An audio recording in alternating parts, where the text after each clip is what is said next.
My, I'll say regret, and something I've learned from this, is that I need to take a look at how I communicate, in that electronic means is less personal than it maybe ought be. And instead of responding back through an email or through an instant message, I need to pick up the phone. And that's something that I wish I would have done in that case. More personally, Joel helped me achieve several goals. Some of the pictures here, I completed my first half marathon, and I think it was Joel's as well, and Diego Garcia, as well as my first triathlon, both things that I still enjoy to this day. As well as I was going through my own self-life transition while in Diego Garcia, and he helped me identify what my values truly were, and I believe that has changed me for the better to this day. So plainly stated, Joel was a remarkable airman and a remarkable individual and a lifelong patriot. I've already shared his story just in the time that I've learned of his passing until now, in hopes that it might change somebody else's life or have a positive impact on their life like it has had on mine, like he had on mine. And David and family and friends, I promise you that I will continue to do so. And he will continue to make a difference, and his life will continue to live through that message that I share. Thank you.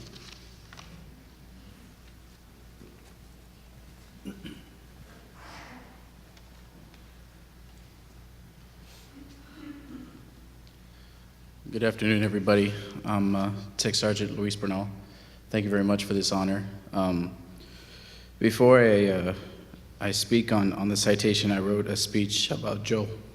And Joe was he was my airman. He was my friend and my brother in arms. And we as airmen live by 3 core values: integrity first, service before self, and excellence in all we do. And Joe exemplified all those core values.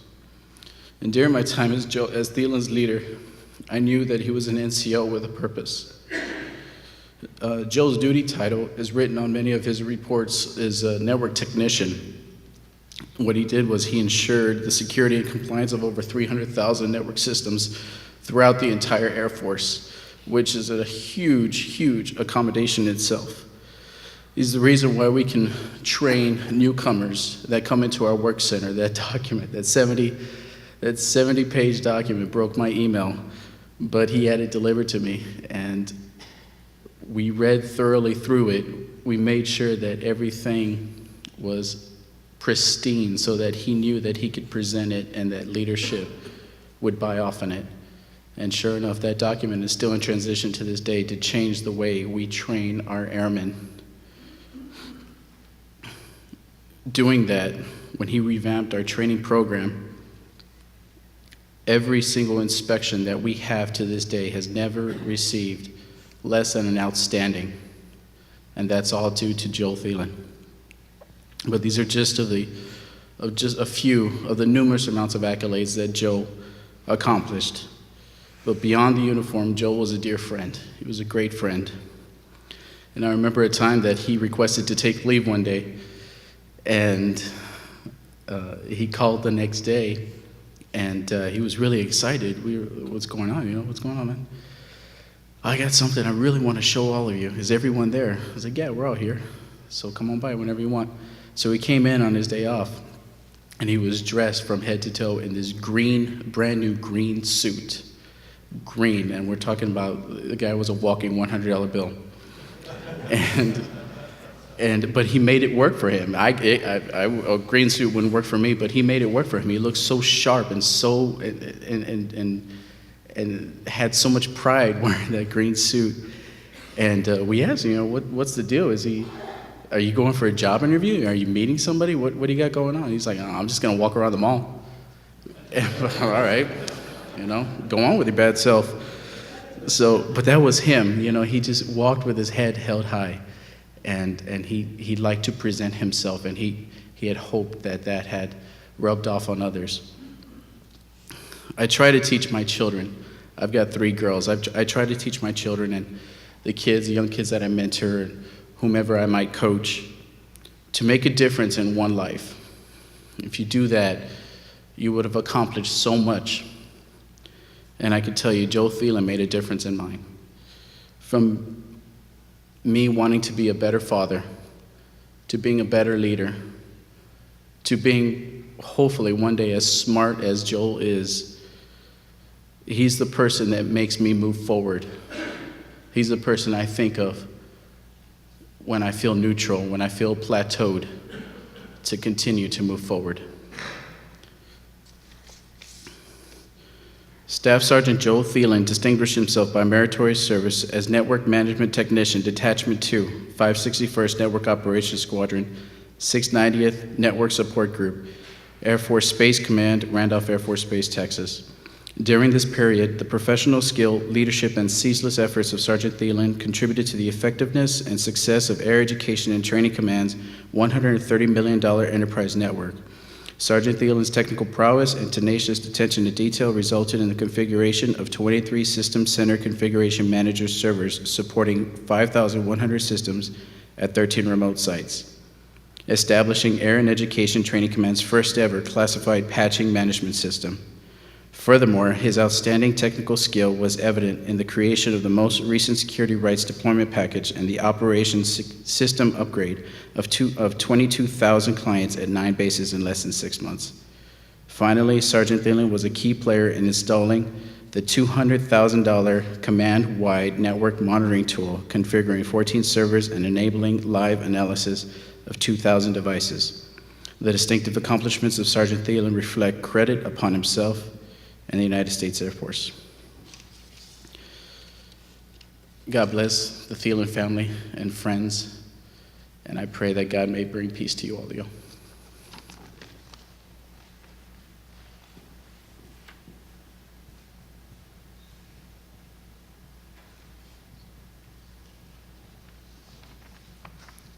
afternoon, everyone. My name is Eddie Hilburn. Sorry. First, I want to say thanks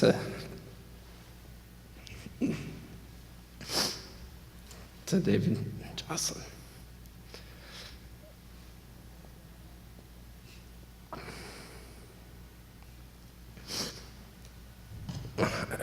When I first heard what had happened, first reaction was,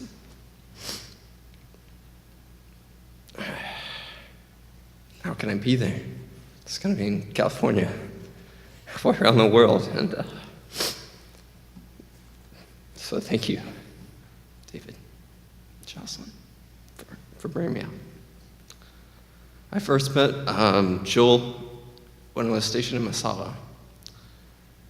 He's actually, I got there knowing pretty much nothing, and he's the person that I credit for teaching me, what our mission was, everything that was going on. Joel was the person with the answers.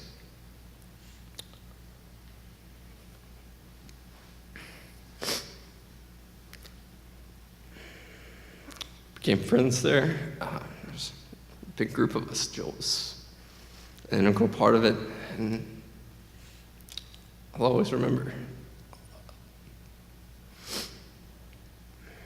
my time there. By Joel. He left Japan about a year before I did. I found out that I was going to deploy to Al Dhafra. Found out that he was going to be on the same deployment. I was excited. Hadn't seen him in a long time. But more than that, as Sergeant McCauley was saying earlier, just how professional he was, how much of an expert he was. It's always comforting to know that someone who's going to be on the same mission as you is better than you. He's just that good. So I met him out there, and I believe David spoke of some of the difficulties that he had while he was out there. He was in charge of one shop, and I was in charge of another. And I remember the end of every day meeting up with him and just discussing just how to make things better, because that's who he was. It wasn't a matter of, we're out here for 6 months, let's just ride it out. Let's find a way to leave it better. going to read a citation from that deployment for him. Staff Sergeant Joel B. Thelen distinguished himself by outstanding achievement as non-commissioned officer in charge, technical control, 380th Communications Squadron, 380th Expeditionary Mission Support Group, 380th Air Expeditionary Wing, Al Dhafar Air Base, United Arab Emirates.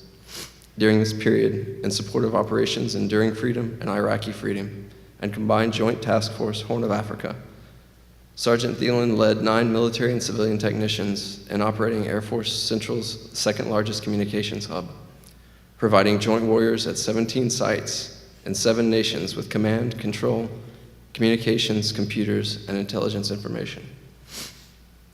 Additionally, he managed the installation of an FCC 100 multiplexer and an uninterruptible power supply for the Army's Patriot missile battery information technology bed down. This action completed the communications link on the $108 million Patriot bed down project, bringing the battery to full operational capability. Finally, he piloted the technical control facility through a rigorous Defense Information Systems Agency performance evaluation.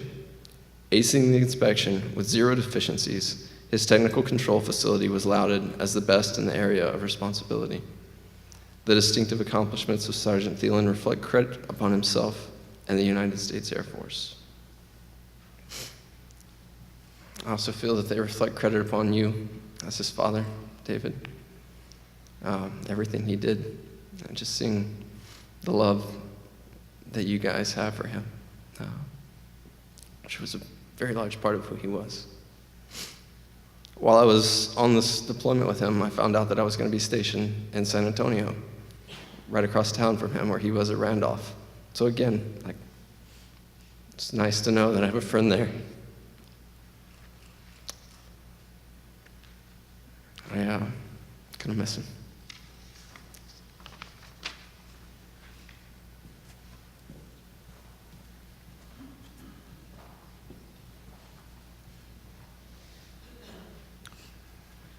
Joel was Carol and I, first grandchild. And he was a great kid, and I could spend a half hour just telling you about the fun and games when he lived with us and so forth. But you already know about his accomplishments and all the rest of it. But the really important situation or responsibility, from my perspective at least, is that Joel responded to was the opportunity to teach his son, Matthew, about Jesus. And you heard about the prayer life, reading a Bible, but when we were down in San Antonio in Matt's room, there was about a 3 by 4 foot, what would you call it, a tapestry with the 10 Commandments on it. Now this is in a 9-year-old kid's room. Very unusual decoration. But anyway, that spoke volumes to me. But I think I can speak for all the members of our family that we all want to see and support Matt, it's Joel's son, in his Christian walk, and especially as he matures. Distance is going to be a challenge, but I think it's important to all the family and to Matt especially to know that we make every effort to reassure him that he has a loving, caring family for all time.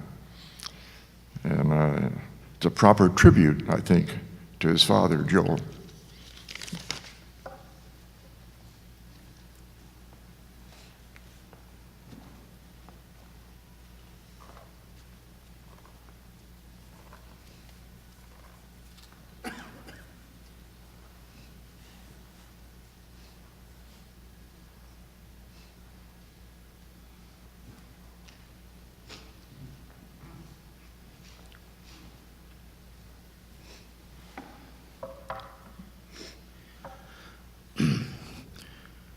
First, I would like to thank Joel, all of the veterans, all of our servicemen here and around the world for their service and keeping us safe, keeping this country free.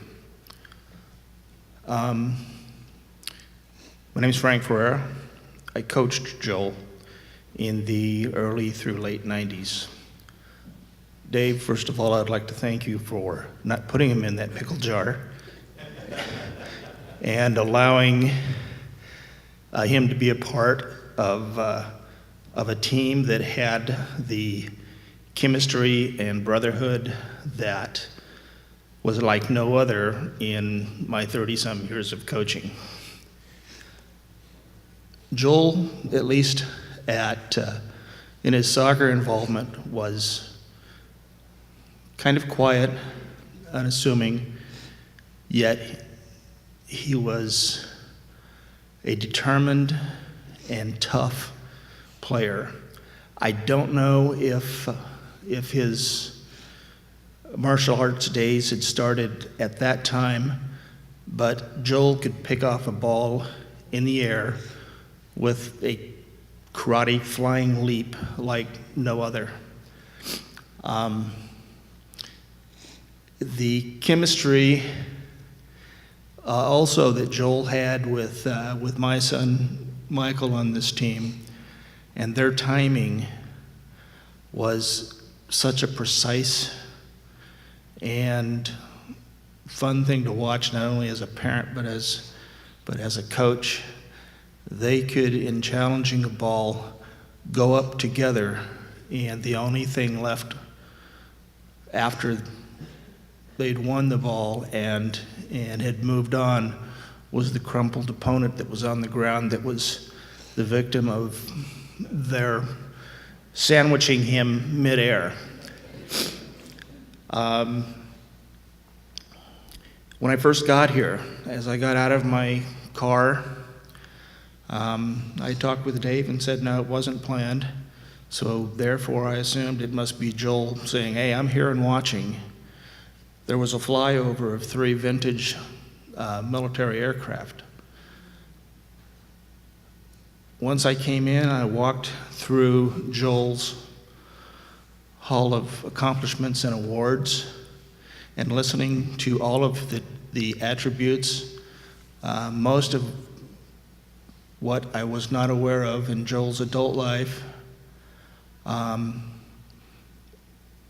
while overwhelming, it certainly wasn't surprising knowing Joel even at his young age. And the one thing I have to say to that is I'm glad he was on our side.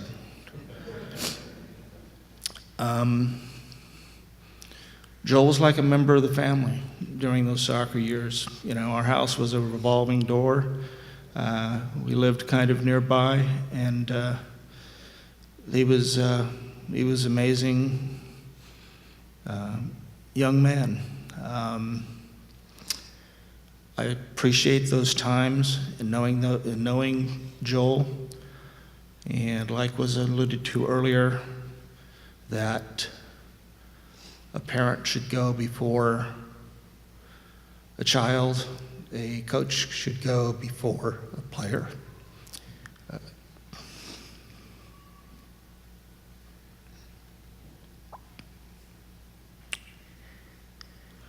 I appreciate Joel's life and time with me on his adulthood as he passed through town. Would also often call up and stop by. That was probably only a handful of times because he wasn't through often. But you know, I felt good that he always thought enough that he called and took a few minutes to visit. Anyway, I appreciate Joel. We'll miss him. We love him.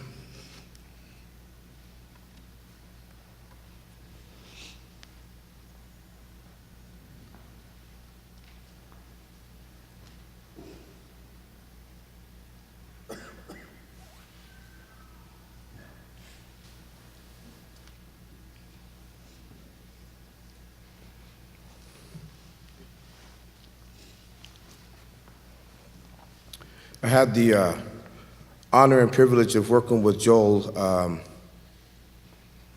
want to say about 1999 is when he first started coming to my school. And like Mr. Ferreira said, he was a real quiet fella, and I could see the athleticism in him, but he was just a real quiet guy. In fact, when I looked at him, he was a foot taller than me. Well, of course, everybody's a foot taller than me, but still.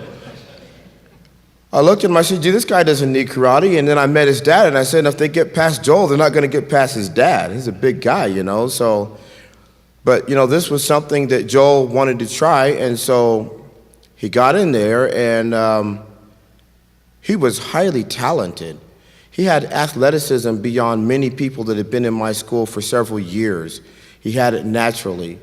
And I'll never forget that we did a tournament out at Castle Air Force Base. Dave, I think you were there. And Joel, we always fought him up, meaning that he never faced anybody his own rank. He was a big kid, and I knew his skills, and so rather than put him in there with people his own rank and make them suffer what I knew Joel could do, we fought him, people with higher ranks. So one day Joel had a blue belt on, and we had him face green and brown belters, people that were closer to getting their black belts. And this kid was jumping up and down, and we teach in our school, don't waste energy. When you move, make it count, make it real, and do it once, maybe twice, then walk away. And so Joel was in there with this kid that was jumping up and down across from him, wasting lots of energy, and one time this kid jumped up in the air. Joel didn't let him land. Joel hit him with a front snap kick, and a half a second later, and I'm not kidding, this kid was sliding across the gym floor in the sit-up position on his rear end. Now you have to picture this. This kid is sitting up and sliding. Fight was over, the kid couldn't return. That one shot was clean, and that's all it took. The kid he wanted to get back in the ring. I don't blame him. So Joel won that, but that was the start of something really good, because only about 5, maybe 6 years ago, Joel called me, and he said, "I just have to thank you." I said, "Well, for what? What are you doing anyway?" He says, "I'm walking down the street in Japan here." I said, "You're kidding." He said, "Yeah, I'm walking down the street, and I'm going from dojo to dojo, and I'm sparring." I said, "Well, how's it going?" He said, "I'm kicking their butts." He said, "And they're still sliding on their butts." So that made me feel really good. Joel, he came to me a nice, quiet guy, didn't say much. By the time he left, I had watched a young man grow up in my school. He spent 2-3 hours with me 4 or 5 days a week for about 3 years. By the time he was done, he had earned his 2nd-degree black belt. And had he stayed, he would be right now one of my highest ranking students ever. His analytical skills combined with the athleticism, and I got to tell you this, that's why this situation to me is so confusing, and I'll never understand it, because I never saw any quit in Joel Thelen. I never saw any quit. If you look at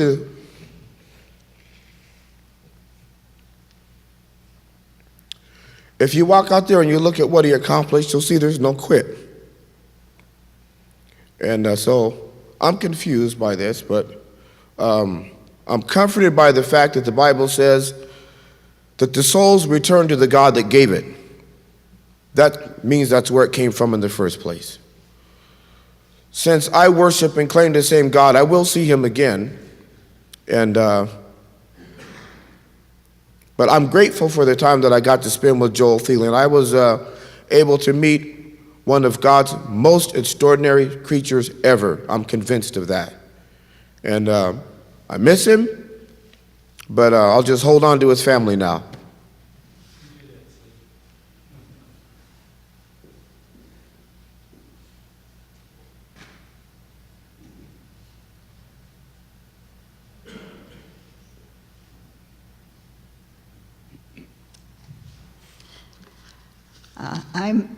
I'm Joel's grandmother, excuse me, and I'm Matthew's great-grandmother, and I'm speaking to Matthew now. Because Matthew, I want you to know just a little bit about a kid that was my grandson and your father. When he was about 4 years old, and the family was living with us, and it was my birthday, and Joel gave me one of his prized possessions, a teddy bear. And being